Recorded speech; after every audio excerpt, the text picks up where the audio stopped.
Been a lawyer all my life. I studied law at the University of Kiel in England.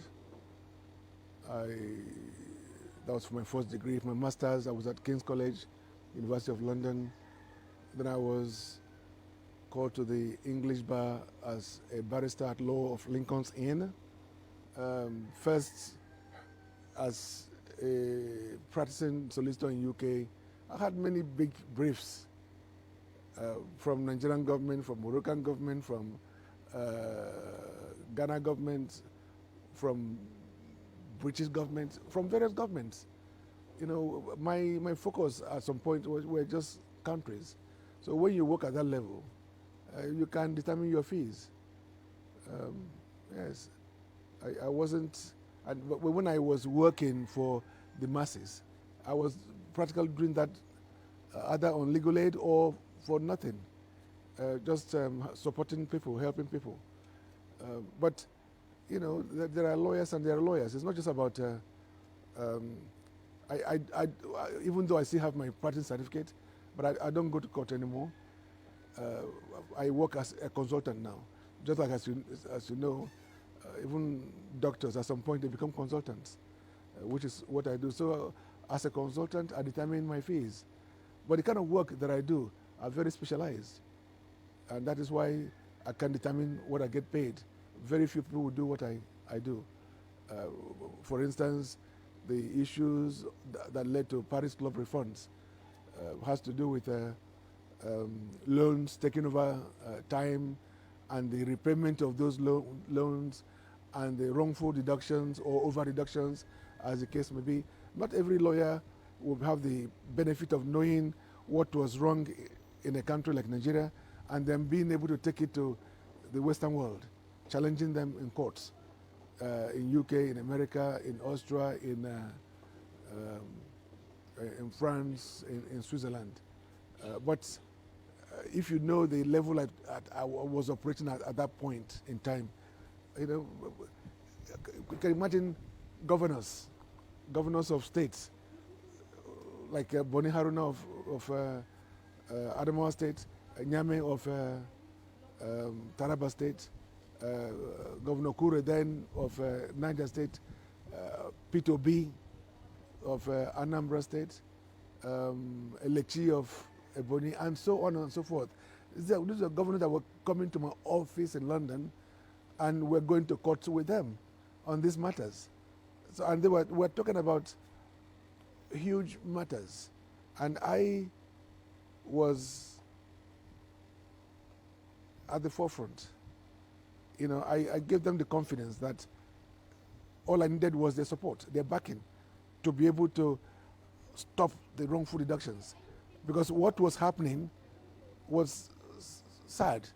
The fact that so many states' allocations were practically going towards servicing loans that had been overpaid over time. So we had to stop it. But I give thanks to Obasanjo as well, who listened to me. Obasanjo then, General Gusso, the National Security Advisor, then the General Abubakar, Mohammed Abubakar, the Chief of Staff to the President then. So I had the support that I needed back home. And then coupled with the, you know, official support and backing by the governors. So we're able to get cracking. And my fee was not based on, you know, my fees were determined by me at that point, because the states were not paying me. I told them it was a no win, no fee basis. So I was charging a percentage of whatever was recovered. The same thing when I also had to work for local governments. All the local governments across the country never took out any loans. They never did.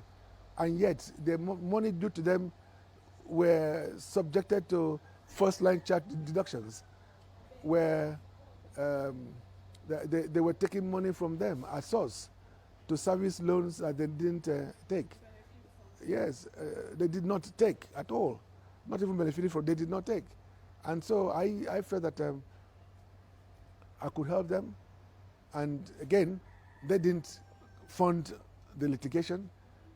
They didn't know that it was possible to stop such deductions at source. But I told them, look, my work will do many things.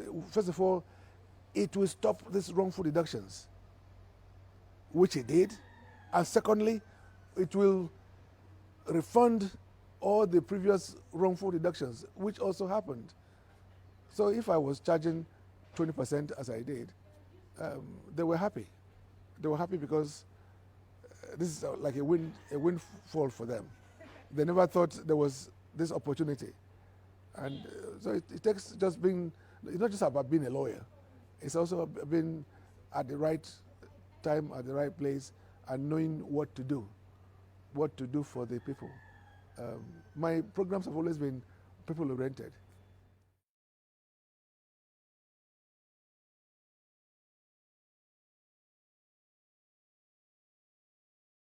Regina, our marriage is solid. Our marriage is based on understanding and respect over time. I met her and I liked her. We married within 3 weeks. Yes, within 3 weeks. I married all my wives within some period. I don't believe in dating anybody to marry them. Don't date anybody you want to marry. Marry them. When you marry them, you begin to fall in love from within the marriage. You know, even in my own culture, as it were, as a kid in the 60s, people, they were not dating. They would marry. In arranged marriages, family to family, they choose a wife. And then most girls were expected to be virgins when they get married. And they build a family from there. And because they didn't know each other before they got married, there's a lot of excitement, a lot of learning to do. And but Regina and I is a story that is interesting because before I met her, I didn't know about her. I don't watch movies, never watch movies. I met her the first time when she came to my house with her mother and her siblings because my place in Delta is a tourist place. They came to look around and I liked her and that was it, you know. So whether I marry another wife or not, she knows it can happen. I come from a very polygamous environment myself. I love children, so I want more children. And she knows this, and my other wives, they also know it. So we'll see what happens in the future. You do everywhere. You do everywhere. That's why at night, you got a lot of them know zone 4, zone 5, zone 6. As na fabo ashawo. Obro ko fa na facho ima ashawo, obna economy they are doing good for them. These are the ills of the society now that but as one man, one woman. Before the advent of Christianity, our tradition Igbo tradition allow for many wives and children, of course. That determines the size of the wealth you have, isn't it, in those days? So you see an average Northerner marrying 2, 3, 4. They're helping the women. They're helping the society. But the fallacy of it all is that, yes, religion, Christianity doesn't allow that in the South. And yet, the average Southern man with 10 girlfriends, you know, so you don't, the irony is so stark. I love my culture, my culture as I know it, not as they're trying to dilute it now. You know, I love culture. Igbo culture is wonderful, and should be promoted the way it has always been. But even looking at that, look at even your population in Nigeria. Just look at the economy of marriages. What I call economy of marriages. You as an Igbo man, in one wife, and maybe you have 4 children. Onye Ugu with 4 wives. Each wife will have 5 children. That's how many? 25 children. In the next 10 years, 20 years, you can look at the population. Just imagine the population of Onyugu, Ndiogu, and Ndibo, what it will be in the next 20 years. The population will be like 1 to 5, isn't it? Because of the disparity. Assuming that we are the same now.